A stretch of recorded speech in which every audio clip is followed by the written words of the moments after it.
मतलब एक आदमी अगर प्याज लहसुन खा के ऐसे बात करे तो सामने से दुर्गंध आती है। कौन सा स्वाद है यार प्याज लहसुन, पता नहीं लोग कैसे प्याज लहसुन को इतना पसंद करते। तमोगुणी चीज है, उसमें कोई लाभ थोड़ी है, कोई लाभ नहीं है। लेकिन गुरुदेव आयुर्वेद में लहसुन का बहुत ही देखो औषधि में संखिया का भी प्रयोग है, खाओगे मर जाओगे। अगर आयुर्वेद शोध करके वैद्य देता है तो वो हमारे लिए औषधि है। देखो बहुत सी औषधियां दूषित पदार्थों से बनती है, लेकिन दूषित पदार्थ नहीं है, उसे हम औषधि बोलते हैं। हम औषधि पा रहे हैं अच्छा औषधि के रूप में। तो औषधि के रूप में जैसे किसी का गठिया बात है, गठिया रोग है, तो लहसुन बड़ा काम करता है। आप उसको कैप्सूल की तरह ले जाओ, हमने देखा है। लेकिन चटनी और सब्जी और भोजन में नहीं डाल सकते। औषधि के रूप में वो बात अलग है। जब औषधि का नाम आता है तो औषधियों में क्या नहीं पड़ता, आप हमें क्या क्या नहीं पड़ता। अगर उसकी बनाने की पद्धतियां देखो तो तुम्हें घृणा हो जाएगी। बहुत सी ऐसी औषधियां हैं जिनकी बना, अब आपके देखो संखिया जहर है ना, हाँ दमा आदि बीमारियों में आयुर्वेद में शोध करके उसे दिया जाता है। सांप काटे तो जहर का इंजेक्शन लगाया जाता है, नहीं लगाया जाता। तो अब औषधि और ऐसे प्रयोग में देखो विश्व ब्रह्मांड में 3 बातें हैं, सतोगुण रजोगुण तमोगुण। अब हमको भजन करने के लिए सात्विक वृत्ति चाहिए, निर्मल मति चाहिए, तो हमको रजोगुणी या तमोगुणी आहार त्यागना पड़ेगा। बस बात इतनी है, रजोगुणी तमोगुणी। अच्छा वही जगह आलू होती है, वही जगह प्याज होता है, वही जगह मतलब गाजर होती है, वही जगह लहसुन होता है। खेती में अपने लोग किसान के तो सब देखा है, ये खेत है आलू का, ये खेत है प्याज लहसुन का, ऐसे खूब खेती होती है, बिल्कुल पवित्र भूमि में होती है। लेकिन वो तमोगुणी है, बस इस बात से वो केवल इसलिए कि तमोगुण पैदा होता है हमारे भजन में विरोधी, इसलिए उसे नहीं पाया जाता। तो अब लहसुन प्याज के बिना भी बढ़िया यार जीवन जिया जा सकता है, पूरी जिंदगी हो गई। तो अब ये कि जवान को जैसा आप स्वाद दे। अच्छा तम्बाकू में कौन सा स्वाद है? जो नहीं खाते उनको पवा दो, उल्टी हो जाएगी, नहीं हो जाएगी। और वो बड़े स्वाद से आराम से रखे रहते और बातें करते रहते। तो भाई देखो स्वाद अगर पकड़ लिया प्याज लहसुन का तो फिर कैसे बनेगा। बहुत से लोग ऐसे हैं जो भ्रम में फंस करके अपने जीवन को नष्ट कर रहे हैं। अरे हम कह रहे पनीर खाओ, प्रोटीन आए, गाय पालो, उसकी सेवा करो, थोड़ा दूध बछड़े को पिलाओ, थोड़े दूध का तुम प्रयोग करो, देखो अपने आप स्वस्थ हो जाओगे। अब सेवा करनी नहीं हो, ऐसे कह दो कि अंडे से प्रोटीन, कौन प्रोटीन वाला कितनी दिन बलवान बना रहेगा? शरीर तो नाशवान है, अपराध तो बनी रहा है, जीव तो उसमें है ही है, चैतन्य तो है ही है। अब देखो छोटे छोटे नहीं निकलते चूजा उसके, तो जीव नहीं उसमें। हाँ तो क्या मूली में जीव नहीं है? क्या गाजर में जीव नहीं? क्या आलू में जीव नहीं? उखाड़ के फेंक तो सूख जाएगा। पर जीवे जीव हार, जीव बिना जीवे नहीं, जो जिसके लिए निर्धारित कर दिया गया। हम मनुष्य हैं, हमारे लिए निर्धारित किया गया सब्जी फल फ्रूट अन्न विविध प्रकार के। राक्षसों के लिए वो राक्षसी भोजन है, हिंसक पशुओं के लिए वो भोजन, अपने लिए नहीं। तो अपने जब भगवत मार्ग में चल रहे हैं तो अपने को बचना चाहिए, समझाना चाहिए, पत्नी को समझाना चाहिए। और ना समझे तो फिर जहां तक हो अगर नियमावली ले लो कि आप बनाओ सब्जी खाओ, हम सब्जी नहीं पाएंगे, हम नमक रोटी खाएंगे, भगवान का भजन करना, हम नमक रोटी खा के पूरी मेहनत, अभी सब ठीक हो जाएंगे। जब हम फिसल जाएंगे निष्ठा में तो सब फिसल जाएंगे। नहीं, हम नहीं पा सकते। हम नमक रोटी पा लेंगे, दही रोटी पा लेंगे, दूध रोटी पा लेंगे, लेकिन जिसमें प्याज पड़ा है, लहसुन पड़ा है, तो अलग बना के देने को तैयार है। वो कहती तुम्हारे लिए अलग बना, तो बढ़िया है, फिर क्या अलग बनाओ खाओ, बढ़िया है भोजन। भजन करने के लिए थोड़ा सात्विक भाव तो चाहिए। भजन मार्ग में तो थोड़ा दुख सहना पड़ेगा, जबान को संभालना पड़ेगा। एक तुम खुद नहीं चाहते हो कि लहसुन की चटनी और प्याज वाली चौक वाली सब्जी के, क्योंकि जो ऐसी पाता है तो हम आपको बताए ना, चाहे जितनी बढ़िया दाल सब्जी हो फिर उसकी जबान में अच्छा नहीं लगेगा, क्योंकि सादी एकदम सात्विक होती है। अब अपने लोग सात्विक सादा भोजन एकदम, तभी चिंतन बनेगा सात्विक। अब गंदा भोजन तो गंदा चिंतन, रजोगुणी भोजन तो काम आदि दोष उत्पन्न हो जाएंगे।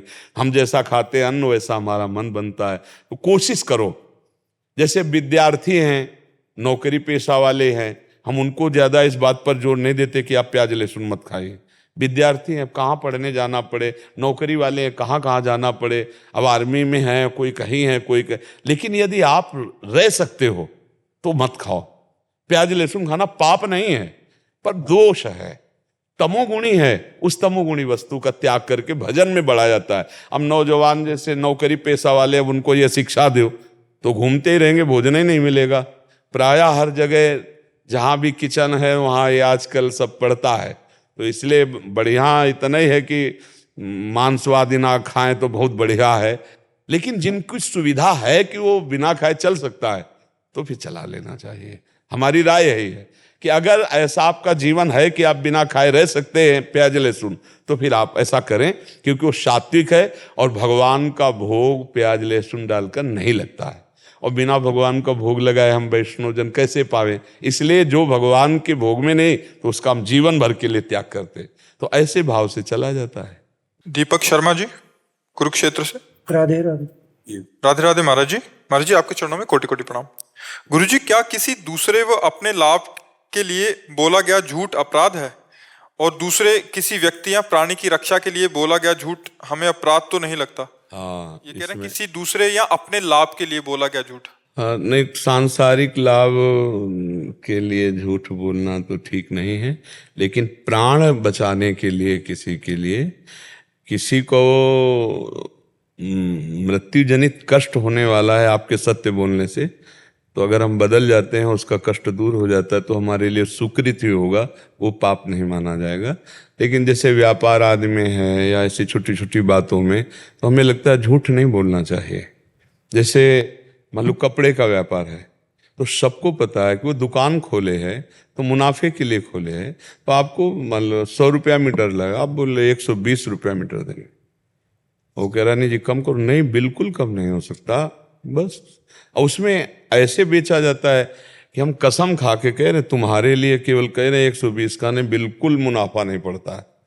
अब 120 के नीचे तो नहीं उतरेंगे, क्योंकि तो कसम खाने की जरूरत क्या थी, ड्रामेबाजी करने की जरूरत? सीधे बोलो 120 का देंगे, लेना तो ले, नहीं चली जाए। तो व्यापार में लोग कहते बिना झूठ बोले चलेगा नहीं, हम कहते ऐसा कैसे हो सकता है?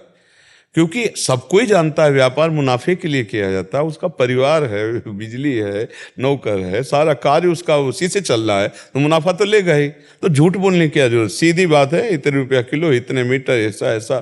तो मुझे लगता है अगर हम झूठ बोलने का संकोच करने लगे, धीरे धीरे उसको संभालने लगे, तो हम सत्य पे आ सकते हैं। पर इस तरह के झूठ बोलना वो नहीं, असत्य संपातक पुंजा, वो पाप ही है।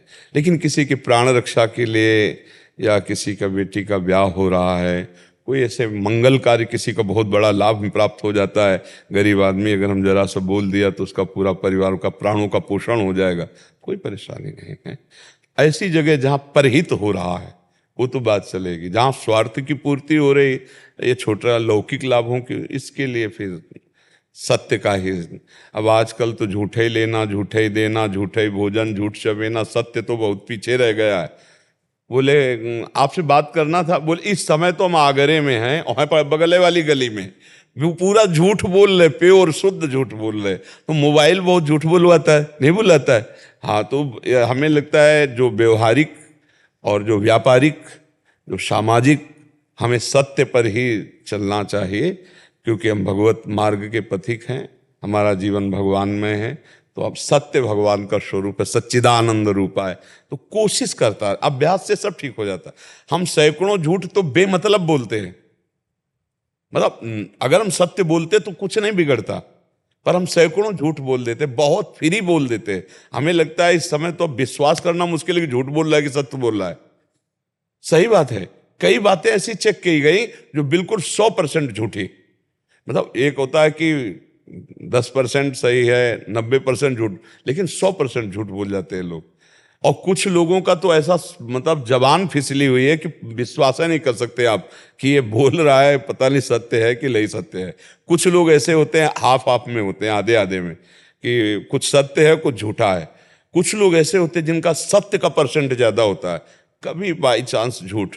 कुछ लोग ऐसे होते हैं जिनका सत्य का एकदम नामो निशान नहीं, झूठ। तो हमें लगता है झूठ से बचना चाहिए। क्यों झूठ बोलें? झूठ को पाप कहा गया है, नहीं असत्य सम पातक पुंजा। हमें लगता है बचना चाहिए। कोई ऐसी जगह, हाँ अगर हमसे पाप हुआ, गलती हुआ, हमें झूठ बोलने का चांस है, हम बच जाएंगे, तो नहीं, फिर हमें बताना चाहिए कि हमें दंड दे दीजिए, हमसे गलती हो गई है। वो पाप तत्काल नष्ट हो जाएगा और हमारा सुधार हो जाएगा। पर हम लोग बहुत छलिया हैं, कपटी हैं, बहुत बातें छुपाते रहते हैं, अंदर कुछ चल रहा है बाहर कुछ बोलते रहते।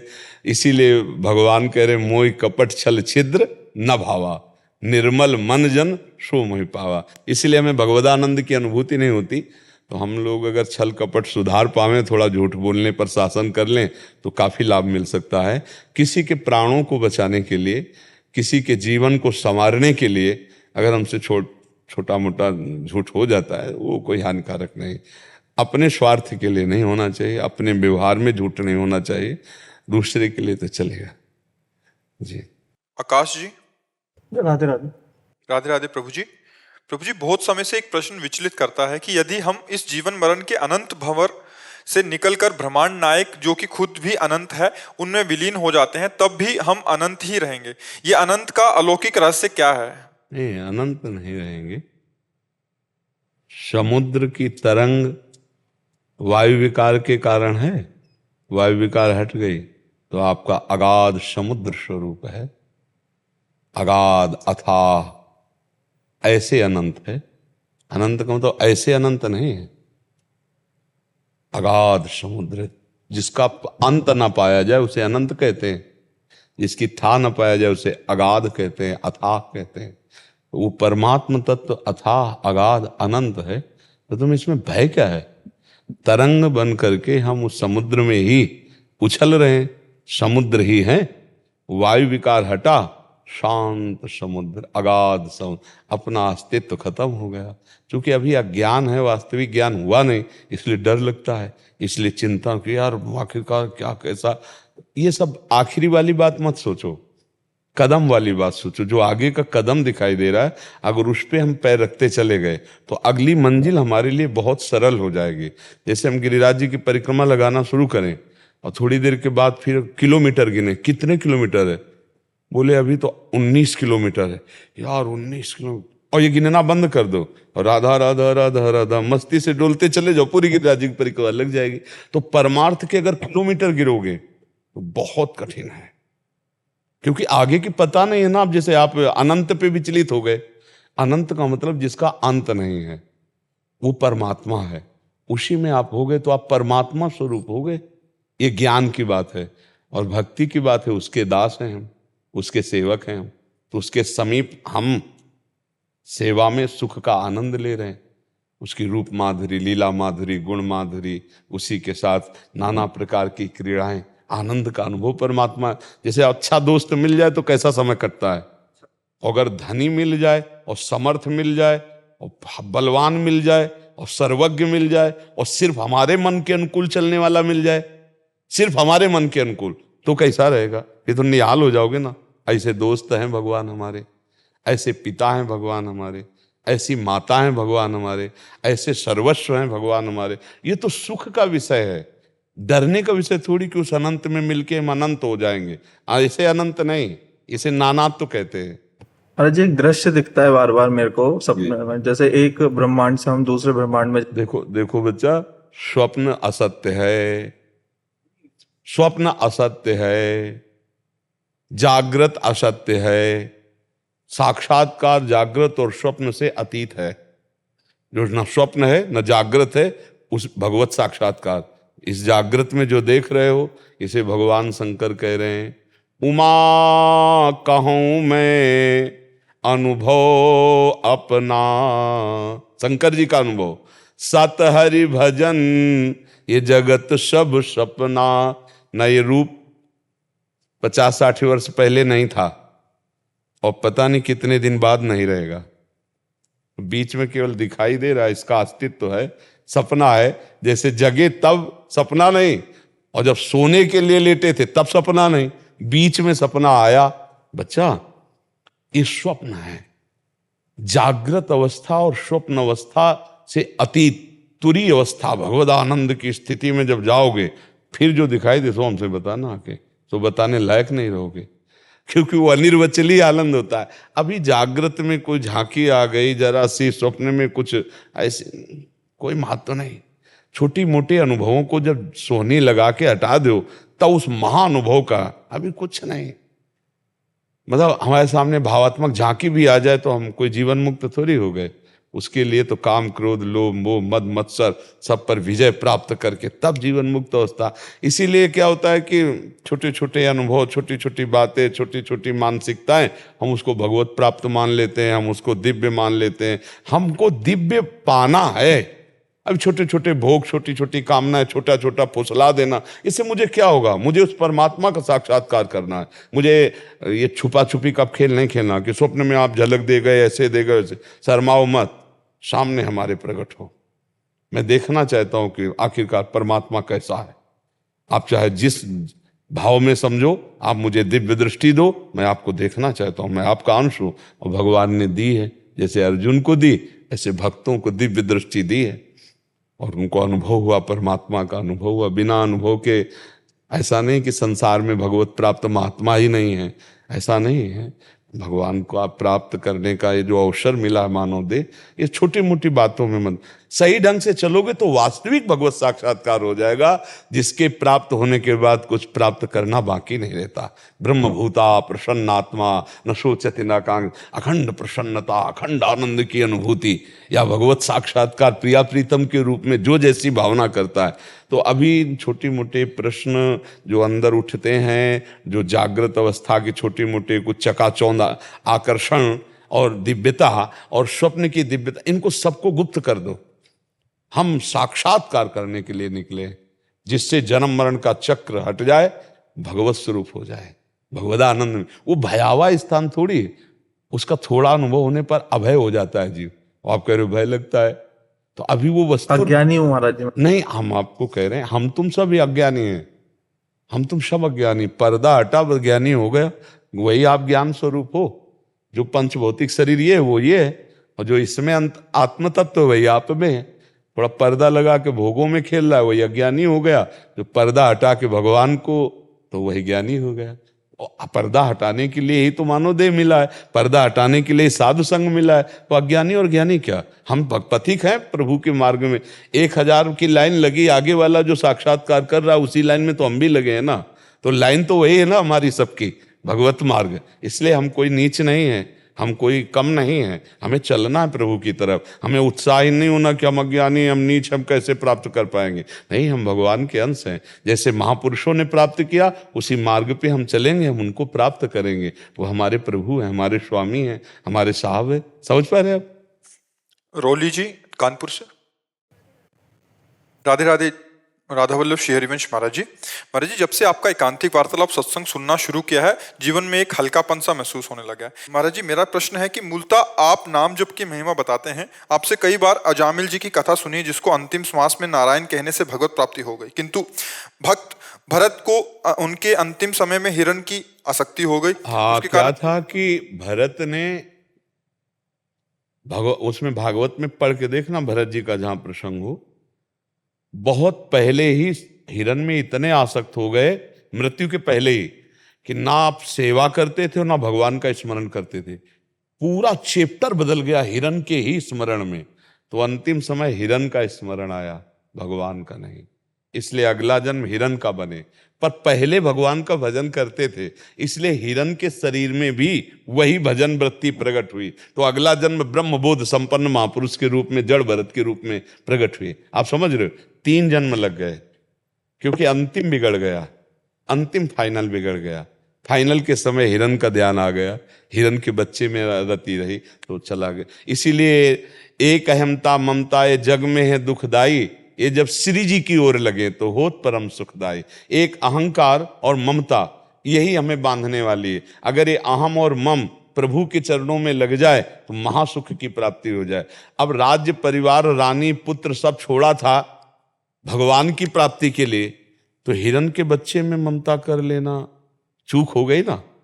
अपना बच्चा तो छोड़ के आ रहे हो, तो क्या करे? दया ना करे? नहीं, उसको निकाल देते, 2 4 10 दिन पास रखते, फिर इसके बाद हिरणों के झुंड में छोड़ देते। अब उससे इतना राग कर लेना कि गले में बैठाल के घूमना, और पूरा का पूरा जैसे मानो पुत्र वियोग से तड़पा हुआ हृदय हिरण के बच्चे में, वैसे ही इतना आसक्त हो गए कि अब छोड़ा नहीं गया अपने ही समीप। बस यही गलती हो गई। और उसमें इतनी ममता हो गई कि अंतिम समय जब तो उसी हिरण का चिंतन, तो अगला जन्म हिरण का बन गए। समझ रहे बच्चा? और नारायण का नाम, भगवान का नाम भगवत भाव से नहीं लिया, पुत्र के भाव से लिया। पर नारायण तो बोला तो ऐसा पापी परम पद में चला गया, और ऐसा महात्मा चूक गया। अंतिम समय न रामकृष्ण हरि नारायण कुछ नहीं, हिरण का चिंतन, तो अगला जन्म हिरण को बन गया। भाई फाइनल में है, फाइनल में चूक, फाइनल में उसका सौभाग्य उदय हो गया वो संतों के संग से। एक बार संतों की मंडली आई, तो अजामिल जहां गांव किनारे वैश्या के साथ रहता था, कई पुत्र थे। तो लोगों ने पूछा उत्तम ब्राह्मण का, कोई भगवत भक्त ब्राह्मण का घर हो संतों ने तो हमें बता दे। तो लोग कुछ ऐसे विनोदी टाइप थे, उपहास करने। बोले सबसे उत्तम ब्राह्मण वो अजामिल वहां रहता है, वहां जाओ।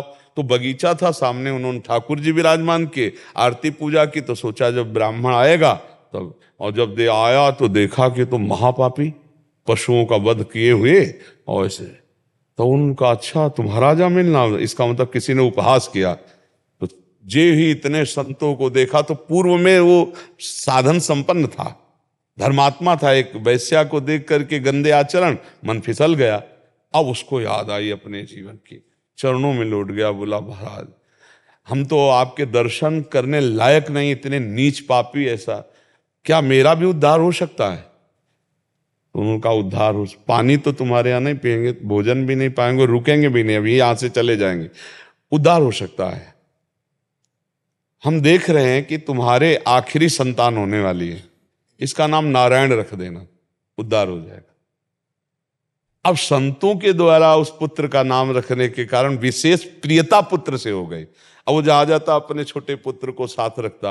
अब मरने का जब समय आया तो पुत्र बाहर खेल रहा था, तो प्रियता के कारण अगर नारायण की जगह कुछ और नाम होता तो नरक मिलता, क्योंकि स्मरण पुत्र का था और नाम नारायण था। इसलिए संतों का संग सदैव मंगलकारी होता है। तो नारायण, और इतने में भगवान के पार्षद आ गए, मेरे स्वामी को पुकारा। तो यमदूतों ने तर्क किया था कि स्वामी को नहीं पुकारा, पुत्र का स्मरण करते। बोले नहीं, मेरे स्वामी का नाम नारायण है, किसी भी बहाने से सही, स्वामी तो मेरे हैं, उनका नाम पुकारा। इसलिए तुरंत यम पास काटी और फिर उत्तर प्रत्युत्तर करके उनको हटा दिया। यमदूत जब गए यमराज के पास, तो यमराज ने कहा वो कोई और नहीं, भगवान के पार्षद थे, नमस्कार करते। अगर भूल से भी कोई अंतिम समय रामकृष्ण हरि नारायण राधा नाम बोल दे, भूल कर मत जाना उनके पास। तो ये बात एक अलग हो गई और वो बात एक अलग हो गई, हम दोनों का तारतम्य नहीं मिला सकते।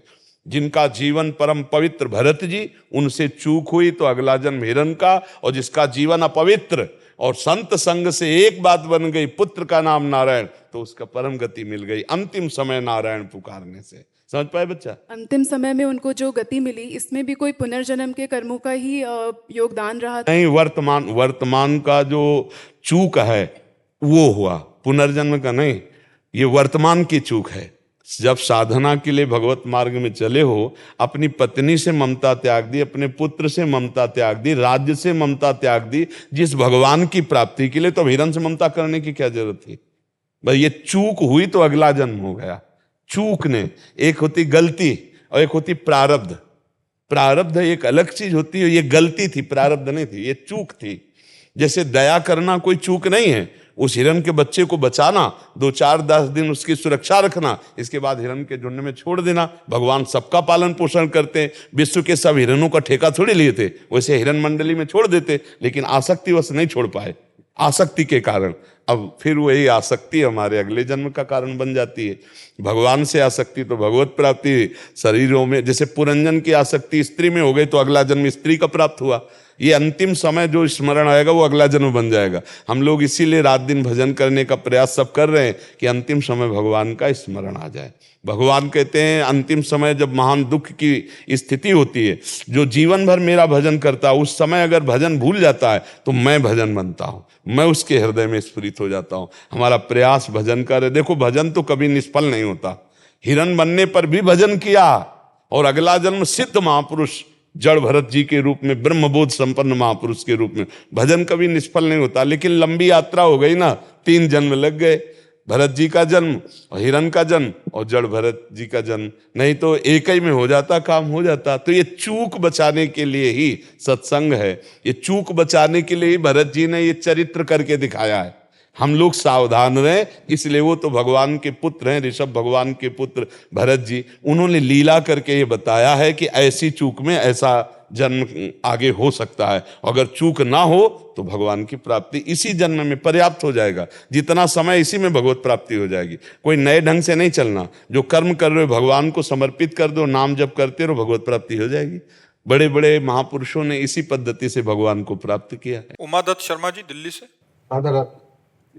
राधा वल्लभ श्री हरिवंश महाराज जी, गुरुदेव मैं और मेरी पत्नी दोनों दीक्षित हैं। 3 महीने पहले ही हमने दीक्षा ली है। गुरुदेव मेरा प्रश्न है कि हम पिछले कई सालों से कान्हा जी को पुत्र रूप से सेवा कर रहे हैं, अतः जब से हमने दीक्षा ली है तब से हम जुगल जोड़ी की सेवा भी करते हैं, तो क्या हम वात्सल्य और सहचरी भाव से सेवा कर सकते हैं? पहली बात है कि हमको भाव का मतलब होता है डिग्री, हमको डिग्री पे नहीं पहुंचना।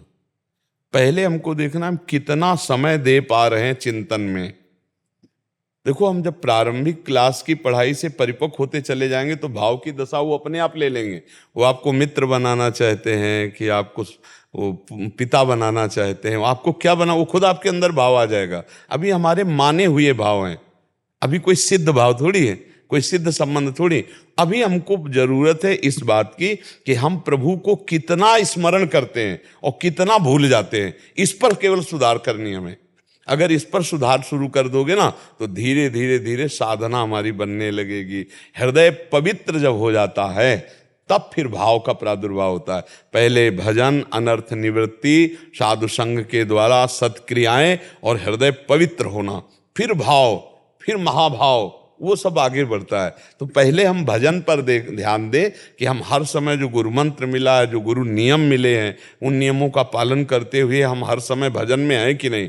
बोले अभी पूरा समय नहीं, तो हमें पूरा समय धीरे धीरे लगाना है। उठते बैठते, चलते फिरते, खाते पीते, क्रिया रहित या क्रिया सहित हम हर समय भजन परायण। पहली पद्धति है स्मरण, भजन, इसको संभाल लो, फिर आगे भाव वाली बातें आ जाएंगी। क्योंकि मन है, अभी हम कह दें सहचरी भाव तो आप विचलित कर सकता है, क्योंकि आपका मान लो पुत्र भाव तो विचलित हो जाओगे ना। पहले मंत्र जपो, नाम जप करो, पाठ करो, और जैसे प्यार कर रहे हो इन किन प्रकार प्रभु से चित्त जुड़ा तो है ना।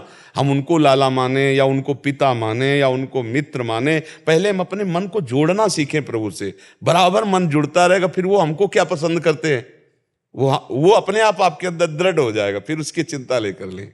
जी। दीपक मिश्र जी इंदौर से।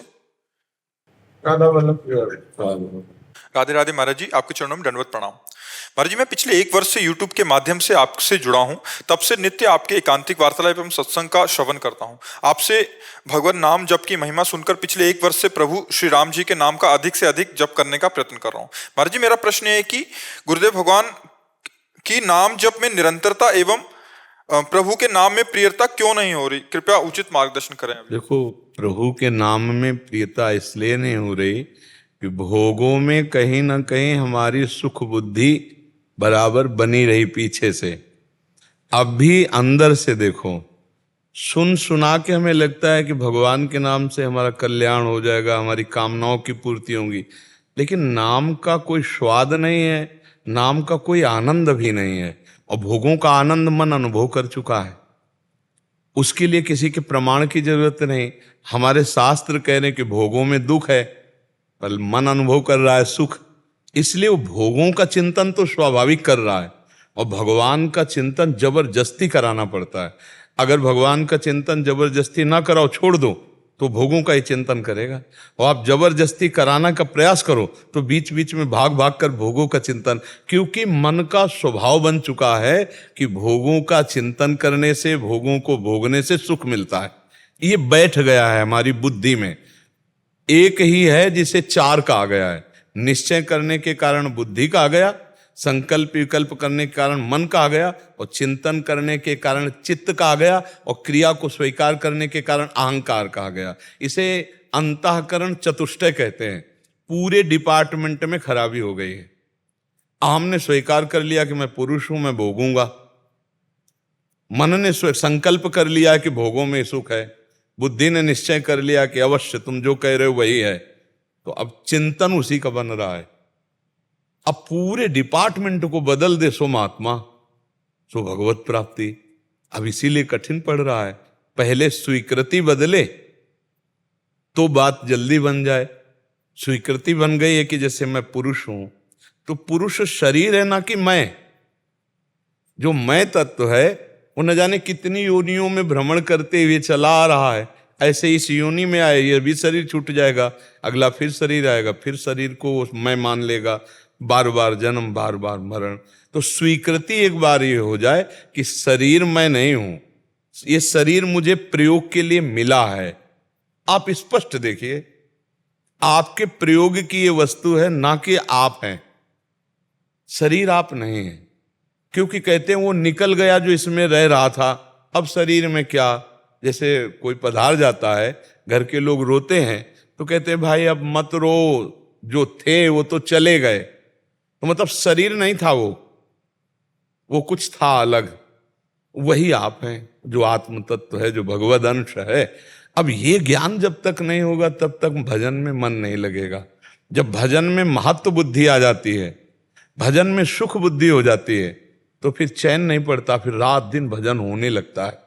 अभी प्रयास करके करना पड़ेगा। जैसे दवाई कड़वी, लेकिन मुझे ये पता चल गया कि इस दवाई से मेरा रोग नष्ट हो जाएगा, तो हम डॉक्टर पर विश्वास करके दी हुई दवाई पर वो जैसा हमें बोला वैसा हम उसका प्रयोग करने लगते हैं। ऐसे सद्गुरु वैद्य वचन विश्वासा और संयम या न विषय के आशा, सद्गुरु रूपी डॉक्टर को बात मान ले, परहेज जो वो बता रहे हैं वो परहेज कर ले और दवा खा ले तो निश्चित भवरोग से निकल जाएगा। एक साथ में कई देवता याद आते हैं, कोई बात नहीं। प्रत्येक के प्रति मन स्थिर कैसे करें? हाँ, पहली बात तो ये समझना है कि हमारा मलिन मन संसार का चिंतन छोड़कर कम से कम भागवतिक तो करने लगा ना। वो हनुमान जी का करे, राम जी का करे, श्याम जी का करे, शिव जी का करे, देवी जी का करे, गणेश जी का करे। सत हैं, सब भगवत स्वरूप हैं। गंदा चिंतन छोड़कर कम से कम अच्छा चिंतन तो बनने लगा। अब ये अच्छा चिंतन अपने आप आगे ठीक हो जाएगा, चलने दो।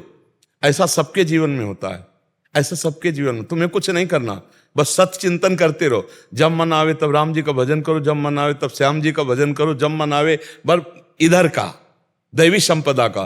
तो सत चिंतन के प्रभाव से जब असत चिंतन हटेगा तब आसक्ति होने लगेगी, और आसक्ति कईयों से नहीं होती। फिर एक कोई ऐसा उभरेगा उनमें से जिसमें आपका मन चपक जाएगा कि अब तो गणेश जी के सिवा हमारा कोई नहीं, अब तो शिव जी के सिवा हमारा कोई नहीं, अब तो राम जी को हम छोड़ नहीं सकते चाहे प्राण निकल जाए, अब तो कृष्ण जी को हमने, वो आएगा आगे चलकर। अभी चलते रहो, जैसे चल रहा है ऐसे ही चलाते रहो। क्योंकि अगर युद्ध करना शुरू किया तो अभी विजय तो मिली नहीं उससे, वो ये भी छोड़ देगा और पीछे पीछे हट जाएगा। उसको बहुत प्यार से लगाया जाता है। देखो, नाम जप की हम आपको पद्धति बताते हैं। जैसे हमें एक आदेश मिला कि आप ये नाम जप करो, अब मन उसमें लगता नहीं, मन की चाल है। अब मन कह रहा हम राधा बोलेंगे, हम कृष्ण बोलेंगे, हम राम बोलेंगे, हरि बोलेंगे, तो बोलो राधा कृष्ण हरि राम, राधा कृष्ण हरि राम। अब वो राजी हो गया ना, अब उसको जपो। अब आप एक दिन देख लेना वो राधा ही राधा में डूब जाएगा। उस समय उसको काटना नहीं चाहिए कि नहीं, उन्होंने तो कहा राधा बोलो, हम हरि जप। नहीं, बात समझो। इस समय हमारी सबसे पहली शर्त है मन को संसार के चिंतन से हटा के प्रभु में लगाना। फिर प्रभु के जिस नाम रूप में रुचि प्रकट करें प्रभु, गुरुदेव, आचार्य देव, वो अपने आप हो जाएगा। अभी पहले से फंसाओ, नहीं सोचना, नहीं सोचना। इस बात को बहुत गंभीरता से आप लोग पकड़ लीजिए। आना एक में है, लेकिन अभी हम अनेक में फंसे हैं, तो इसको अनेक में फंसाते हैं। असत अनेक से हटाकर सत अनेक में फंसाते हैं। वो अनेक में भी एक ही है। इसको विविध नामों का, ये चूंकि एक में लगना नहीं चाहता तो इसको विविध नामों में फंसाते हैं। कभी स्तोत्र पढ़ रहे हैं, कभी ये नाम जप कर रहे हैं, कभी वो नाम जप कर रहे हैं। तो धीरे धीरे पवित्र तो पहले हो, और जहां पवित्र हो तो फिर एक जगह लग जाएगा। और जैसा आप बोलते हैं गुरु जी एकांतिक में, ये बहुत दुष्ट स्वभाव का है। कभी कभी तो इतना प्रसन्न हो जाएगा कि ऐसा लगेगा कि पूरे सुबह से लेकर शाम तक भगवान नाम जप ही करते रहो। बिल्कुल। और कभी कभी थोड़ी सी प्रतिकूल परिस्थिति आ जाएगी, जी। थोड़ी सी, हाँ। तो हृदय अंदर से एकदम जलन उठेगी। हाँ। फिर पर- चिल्लाएंगे राम राम राम राम राम, फिर धीरे धीरे। पर इसमें यह देखना है कि उस जलन को सह जाना है।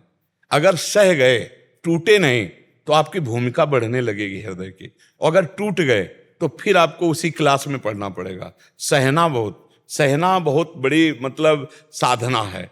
सहत सहत बाढ़े भगति ग्रहतन गुरु हितगार। जो सहने लगा उसके अध्यात्म की भूमिका बढ़ने लगती है। बस ये बात हमारी ध्यान रखना। विपत्ति, दुख, निंदा, अपमान, उपहास, ये हमारी भूमिका बढ़ाने वाला पावर देंगे। अगर सह गए तो आपकी भूमिका बदल जाएगी, अध्यात्म की भूमिका की ऊंचाई पे आ जाओगे। अगर टूट गए, बुरा मान गए, उसको गाली दे दी, लड़ गए, तो चलेगी वही साधना, पर अभी भूमिका नहीं बदलेगी। इसलिए हमको अगर अच्छे क्लासों में जाना है तो हमको ये तैयारी करने की, जब हमारी निंदा हो, जब विपरीत परिस्थिति आवे, जब कोई प्रतिकूलता आवे, तो मुझे भगवान में स्थित होकर उसे सह लेना है, जवाब नहीं देना है। तो वो आगे आपकी भूमिका बदल देगा। बस ये बात समझना है। इसीलिए बड़े बड़े समर्थ संत होते हुए भी अपमान, निंदा, मारपीट भी सह गए, कभी हाथ नहीं उठाया, क्योंकि अध्यात्म की ऊंचाई पे चढ़ना है, ये शर्त है। मुझे यही नहीं हो पा रहा है अभी। नाम जब करते रहो, जब लोभ बढ़ जाएगा ना, तब फिर बात बन जाएगी। जैसे कि ये सब लोग आपको गाली देंगे, अपमानित करेंगे, विपत्ति आएगी, तुमको परम पद प्राप्त करना है और चुपचाप सर झुका के निकल जाना है, किसी से लड़ना नहीं, किसी से झगड़ना। तो जब परम पद का लोभ हो जाएगा, भगवान के दर्शन का, भगवत प्राप्ति का, तो आप सह जाएंगे। अगर मैं बोला तो फिर मेरी स्थिति नहीं बदलेगी, मुझे स्थिति बदलना है, मुझे काम, क्रोध, लोभ, मद, मोह से ऊपर उठना है, तो मुझे सहना पड़ेगा। इसलिए सहना है, राधा राधा राधा राधा, फिर सह जाएंगे। अभी लोभ नहीं जगा है, भगवत प्राप्ति का लोभ नहीं जगा, अभी दिव्य आनंद की प्राप्ति का लोभ नहीं जगा, इसलिए हम ये बुरा मानते, सह नहीं पाते हैं। हाँ, तो इसलिए हमें सहना पड़े। बस परमार्थ में तो यही, जहां आया हम देख लेंगे, तो तुम जो देखने निकले थे वो तो नहीं देख पाओगे और गिर जाओगे मार्ग से। और प्रश्न ऐसा आता है परमार्थ का कि प्रश्न बन के नहीं आता, वो ऐसी घटना बन के आता है कि हम ये समझे नहीं पाते कि हमारे सामने प्रश्न आया है। परीक्षा में पास होना है, ये बात विपत्ति, निंदा, अपमान, तिरस्कार, ये इस मार्ग के प्रश्न हैं और इनका उत्तर मौन दिया जाता है। आपको जो गाली दे रहा है, मुस्कुराया, चल दिया, वो आदमी दिमाग से समझ पावे कि है क्या चीज, इसको गाली दे रहे हैं, अपमान कर रहे हैं, कुछ बोल ही नहीं रहा, बस आप पार हो गए। और वो जो कर रहा है, तो उमा क्षमा सापौते भारी, अपने कर्म जाए अपकारी। जैसे ये सोचे कि कोई नीच पुरुष है और गाली दे रहा है, अगर हम नहीं बोले तो बढ़ता चला जाएगा, ऐसा नहीं है। ईश्वर है, वो उसको संभाल लेगा, तुम आगे बढ़ो, तुम्हारे को संभालने की जरूरत नहीं, तुम तो चलो ईश्वर की तरफ, ईश्वर उसे संभाल लेगा। उमा क्षमा सापहुते भारी, अपने कर्म जाए अपकारी। अपकार करने वाला अपने कर्म से ही नष्ट हो जाएगा, तुम्हें कुछ कहने की जरूरत नहीं, वो आगे नहीं बढ़ पाएगा, तुम आगे बढ़ो, तुम मत लड़ो, नहीं तो हमें उसके विषय में मंगल ही मनाना है, मंगल ही मनाना है। क्यों? क्योंकि भगवान उसके भी हृदय में बैठे हैं। और जब आप करत जे अनसहन निंदक तीनों पे अनुग्रह कियो, जो अनसहन आपसे ईर्ष्या करते, जो आपकी निंदा करते, आप उनका जब भला मनाओगे तो आपकी भूमिका बदल जाएगी अध्यात्म की, और उसकी भूमिका बदल जाएगी अलग। और ये बुद्धि पवित्र होने से ही होगी। पवित्र बुद्धि हो। अच्छा, अब जैसे आपने सुन रखा, तो आपके दिमाग रूपी पॉकेट में ये बात तो आ गई है ना, तो कहीं ना कहीं स्फुरित होगी। जब आपको कोई गाली देगा तो आएगा, बाबा कह रहे थे सहना है, बहुत कठिन है सहना, पर सहना है, तो एक दिमाग में तो पहुंच गई ये बात सत्संग की, ये आपको कहीं ना कहीं सपोर्ट करेगी। एक बार हारोगे, दो बार हारोगे, तीसरी बार आप जीत ही जाओगे, क्योंकि आप नाम जप कर रहे हो, आप सत्संग कर रहे हो, आप सद आश्रय लिए हुए हैं, तो असत पर निश्चय विजय प्राप्त हो जाएगी। तो मेरा मन भाव है, मेरी माता जी हैं, मैं 1 साल से उनको यहाँ पे आपके साक्षात दर्शन करवाना चाहता हूँ, और 2-3 बार मैंने उनको मतलब प्रार्थना भी करी। कल मैंने जब कभी कल की बात करी मैंने उनसे, तो मेरी तबीयत ठीक नहीं है, अभी मैं नहीं चल पाऊंगी, तो मेरा मतलब ये।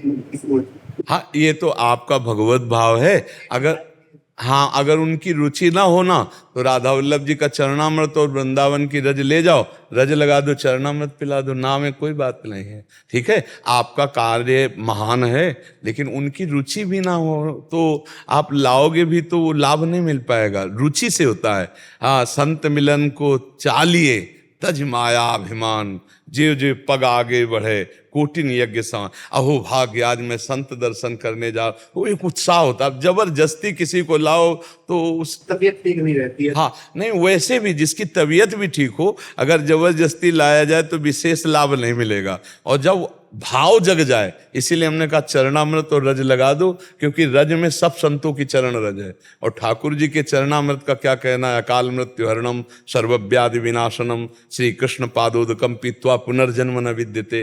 तो संत दर्शन का जो लाभ है ना, वो चरणामृत और रज लगाने से प्राप्त हो जाएगा, अगर उनका कभी भाव बन जाए। देखो, शरीर के से ज्यादा मन की स्वस्थता चाहिए। शरीर अस्वस्थ है, मन स्वस्थ है तो हिम्मत आ जाएगी, और मन अस्वस्थ है, शरीर स्वस्थ है तो भी बात नहीं बनेगी। तो उनके धीरे धीरे मन को कभी उत्साह आ जाए कि चलो आज हम दर्शन करते, तो बढ़िया बन जाएगा। आप कहते रहिए और चरणामृत और रज लगाते रहिए। रचना शर्मा जी, पुणे महाराष्ट्र से। राधे राधे महाराज जी, आपके चरणों में कोटि कोटि प्रणाम।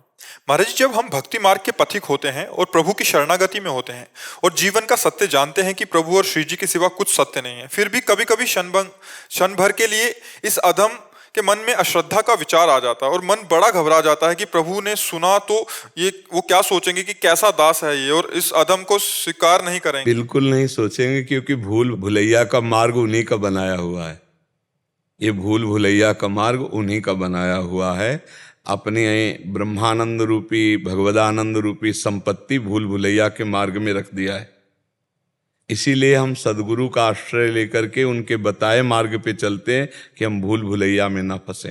तो हमारी जैसे छोटी मोटी त्रुटियां हैं, अश्रद्धा है, या प्रभु से उलहना है, या प्रभु से कभी नाराज हो जाना है, प्रभु इन बातों पर ध्यान नहीं देते।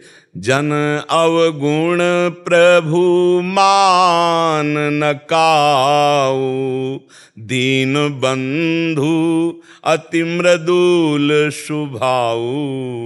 बड़ा मृदुल स्वभाव हमारे प्रभु का है। वो अपने जनों के द्वारा अगर चूक हो जाती है तो इस पर ध्यान नहीं देते। रहती न प्रभु चित चूक किए की, करत सुरत सहबार हिए की। प्रभु उसके हृदय की बात देखते हैं। चूक करना नहीं चाहता, पर मेरी माया से विवश होकर इससे चूक हो गई। प्रभु उस चूक को गिनते ही नहीं है। बड़ा करुणामय स्वभाव। नहीं, भगवत प्राप्ति किसी को न हो, सबके जीवन में ऐसी बात आती है, कभी वो प्रभु से नाराज हो जाता है। जैसे छोटा बच्चा गिरा, माँ दौड़ के उठाई, तो वो माँ से नाराज होता है कि गिरने पर उठाने आए हो, जब मैं गिरने जा रहा था उस समय मुझे क्यों नहीं पकड़ लिया। ऐसे भक्त नाराज होता है। कहाँ थे उस समय जब मेरे अंदर विकार आकर मुझे नष्ट कर रहा था मेरे स्वामी। प्रभु से ही वो नाराज हो जाता है, कभी प्रभु से लड़ जाता है। तो ये जो बातें हैं, जैसे छोटा बच्चा माँ के बाल पकड़कर खींच रहा है, नाराज हो रहा है, तो माँ हंस देती है, नादान बालक है, माँ हंस दे। ऐसे ही हम प्रभु के सामने तो नादान है ना। हम कभी प्रभु से नाराज भी हो सकते हैं, हम कभी प्रभु से मान भी कर सकते हैं, क्योंकि प्रभु के सिवा हमारा कोई नहीं, तो फिर हमारा जो भी व्यवहार होगा प्रभु से ही होगा। तो इसलिए ये सोचना कि हमारी थोड़ी अश्रद्धा हो गई, या थोड़ी नाराजगी हो गई, या थोड़ा हम प्रभु के प्रति कड़वे हो गए तो प्रभु नाराज हो जाएंगे, नहीं, ऐसा नहीं है। हमारे प्रभु का स्वभाव ऐसा नहीं है। बहुत करुणामय स्वभाव है, बहुत करुणा। विमुख भये निमिषहु न अकृपा, जब चितए तब वैसे। सूरदास जी महाराज कह रहे, प्रभु की तरफ पीठ कर लिया, संसार की तरफ कुछ गलती हो गई हमसे, अब डर करके जब प्रभु की तरफ देखा तो वैसे मुस्कुराते मिले, वो कभी नाराज नहीं मिले। विमुख भये निमिषहु न अकृपा, जब चितए तब वैसे। इसीलिए गोस्वामी जी कह रहे, मुझे पता है प्रभु मूर्ति कृपा मई है। कृपा के सिवा और हमारे प्रभु, अरे दूध में विष लगा के मारने जा रही है बाल गोविंद को, तो उसके ऊपर कृपा करके परम पद देते हैं। तो हम तो कहीं ना कहीं प्रभु को दुलार कर ही रहे हैं, कहीं ना कहीं प्रभु के आश्रित हैं। वो हमारी छोटी मोटी गलतियों पर नाराज होने वाले नहीं। हमारे प्रभु को ऐसे रिस नहीं आता है जल्दी, वो तो बहुत कृपालु है। रिस करके जिन्होंने प्रभु पर प्रहार किया उनको तार दिया प्रभु ने, परम पद दे दिया। हम अपने प्रभु के स्वभाव को जाने, उनकी करुणा को जाने, तो गुस्सा भी नहीं आएगी और अश्रद्धा भी नहीं होगी।